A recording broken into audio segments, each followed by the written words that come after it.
Hello everyone, Manithral here, and welcome to the weekly update video for RS3. Now today we have a bit of a patch week, as long as some information to update us as a status of some other things that are up and coming. First up is the Elder God Wars, the next chapter. So they said, listen out for ramblings throughout the week, and tune into Twitch TV, RuneScape at 1700 game time this Friday, May 21st for the full reveal. So that's when more information will be made available for us. The wishes, if you remember correctly, back during the whole recovery package, the login lockout, they had been working on the thing called the Guardian's Gift. So that is going to be coming on May 24th, so on next Monday. So what's going to be happening, and this is kind of weird here. So it says the wishes will arrive in the form of a Guardian's Gift, which you can open and choose the wishes you'd like to receive. So it doesn't say just wish or wishes, or it doesn't say just wish, it says wishes. So I'm very curious to see about that. There's going to be more information provided tomorrow, so check out tomorrow's video. Now that I'm doing a Tuesday video every Tuesday from the live streams, do check that out tomorrow and I'll have that up. And then for Prime Gaming, there's a little bit of an announcement. So the friends at Prime Gaming have a special treat. For the next 10 months or so, RuneScape players who link their Prime Gaming accounts will be able to get their hands on a variety of exciting goods. And this month is a 7 days of RuneScape membership. So, just go ahead and claim that if you have your Prime Gaming linked with your RuneScape account. And you'll be able to claim the membership May 18th, so tomorrow, all the way up till June 22nd. So do check that out and get those accounts linked so you can get the full benefits. The JMod live streams this week is Tuesday, May 18th at 1600 game time, leads Q&A.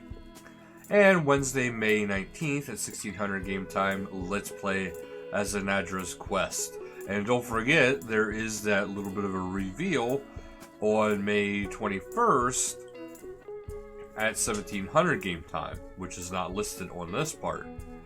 As for the creative corner, we have the Rets Matriarch Player Gallery Competition. So here's a joint first. That is pretty dope, I will admit. So that's a good sign of things to come. And that is by Killer Fishy 24. And the other one for first place is Scally Winged. And that's actually a pretty intense one as well. Actually has NPCs being crowded by the Rex Matriarchs, so that's pretty cool. So both of those are looking pretty good, and they both won actually, guys. So they both got their King Black Dragon building set. I'm pretty sure they weren't expected 2 winners. And then we have runners up by Dylan Fime, which is a very cool picture of a bunch of 3 players taking on the 3 matriarchs, which is actually pretty cool to see.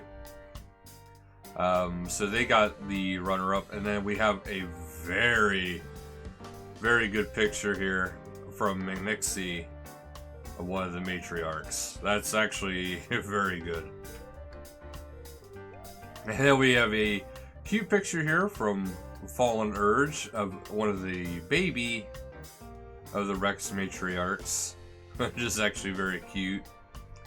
And then we have some honorable mentions. First up, we have this cute little picture of Lenikia and baby versions of each. And then we have one from Cherry Cake facing off against one of the Rex matriarchs. And then we have a stampede of all 3 Rex matriarchs coming at you from Life Giving. And then we have another one of Oh Little Firefly Again, facing off against all three. And a nice cartoonish one from Zuhar's of one of the Rex Matriarchs. We got all three in a... Wow, that is actually really good. I don't know what kind of art that is, but it is very nice. And that is by Hunter Jalin. And then we're back to the beginning. As for his RuneTube, we have I Can't Stop Dying. And it says Stop Dying at PBM on RuneScape 3. And this is by Nuznuz. I'm guessing he is having or she is having a very hard time with boss fights, given the picture of the different bosses. And the next actually submitted some awesome art, and here's some different images that they actually posted about that. And actually, I think it's kind of neat.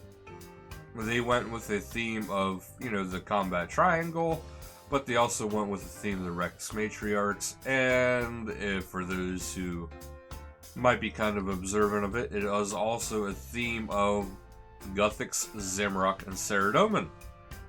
That might not be what they were going for, but the color code, I don't know. That's just kind of how it fits. And don't forget the Pink Skirts event this week. So, they are planning on taking on the Terrifying Trios to join the battle at the Rex Matriarch Lair on World 68 on May 20th from 20:30 to 21:30 game time. And there is a community shout out. So make your way to the Guardians of Gielinor Discord server, where RuneScape PVM pros are simply bursting with tips and advice. And get some advice maybe to take down these Rex Matriarchs. We have some awesome art this week, but now we're heading over to the patch notes, which is the main highlight of this week. So they fixed a issue with the achievement unlocking Waco 2, where the Hunter and Honto outfits were being marked as complete when they were not. The Lumbridge Skilling Path achievement, A Labor of Loaf, can once again be completed. Since the Conqueror's Soul can now be added to the Slayer Codex, you'll need to have one for the To Be a Master achievement. Animations fixed a minor animation issue when using a Slayer dummy. Weapons will no longer appear upside down in the customization interface while previewing the Twisted Jester walk animation. Fix an animation issue with the one of the King Black Dragon heads. Sorry guys. The idle animation will no longer play over the Horned Grak trapping animation. You will no longer continue to perform channeling animation during the certain segment of Beneath Cursed Tides. I think I actually seen that one. The Heart of the Spring and Heart of the Autumn teleport animations now display correctly in the wardrobe preview. And other fixes are your ability cooldowns will now be reset after clicking out of the prayer mode swap confirmation screen at the Altar of War. Using the Needle Strike ability no longer results in increased damage upon changing primary target. Cows, bulls, and chinchampas on the player farm no longer appear without color if textures are disabled. The Calgarian Demon's critical scrolls will now hunt for nearby players around the familiar, rather than only the southwest corner of its footprint. Fix an issue where the Saren's Godbow special attack debuff was clearly too quickly.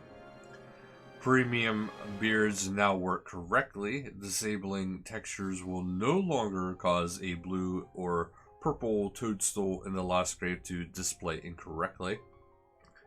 Players wearing the Master Farmer outfit will now receive discount from Horatio when asking him to guard their vines. The quest overview screen for Morning's End Part 2 now points to the correct quest point area, or quest start area. The missing Slayer Masters have been added to the Slayer Holiday Portal. Dragging the Mighty Slayer Helmet F into Worn Equipment will now equip it instead of opening the Teleport Options menu. The Taskmaster emote now unlocks as expected. Quest Journal text for the Giant Dwarf now has a greater detail and clearer hints. Blue map highlighting has been added through the giant dwarf. All references to Imcando dwarves have been made corrected into Imcando dwarves, so just lowercase. Players no longer become cursed after upgrading their membership and logging into RuneScape. New players will no longer get the sap or leech currently affecting your stats reduced a little message on their login into the members world. That's actually kind of interesting. A particular mining rock in the Threes Company saga no longer clips into the scenery. Several pets can now be summoned on free-to-play worlds. The Black Axe can now be added to your tool belt. The Ring of Forging effects now work correctly when smelting iron bars in New Varrock. You can no longer obtain Reaper stacks from any kind of combat dummy. The spoiler in the final cutscene of the Ritual Majorette no longer slides into view. Players will now require 2 free backpack slots to collect captured animals from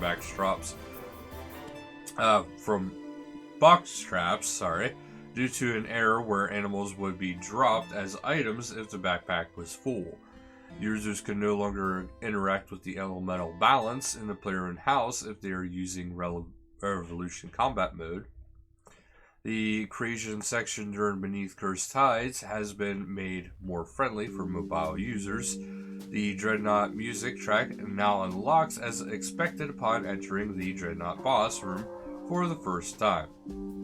The death penalty modifier is now shown as expected on the screen after completing a Daemonheim dungeon. Dwarven Chain Axe abilities now work when wearing the full Nature's Sentinel configured to consume logs. A staff will now spawn on the ground during the fight with Chronozone, and the Dominion Tower corrected a situation which could lead to players becoming stuck in the gelatinous abomination cave in the Birthright tutorial. The floating treasure hunter keys UI element will no longer appear on top of the cutscene if it was not closed prior to cutscene. Fix an issue that prevented players with both the smelting gauntlets and a Ring of Forging equipped from smelting 60 iron bars at once. It is no longer possible to use the growth surge on an adult legendary pet under certain circumstances. The Sign of the Porter 7 icon will no longer be removed from the buff bar upon relogging. Using soils from archaeology skill on one another no longer opens a Herblore UI. Sorry about the stuttering today, but that'll actually do it for today's video though. That's all the patch notes. It's a patch week, guys. Next week we will see some more stuff coming. And as well as I will be having some more information from tomorrow's live stream to bring you guys some what's expected news. So thank you guys so much for watching, and until next time, later guys.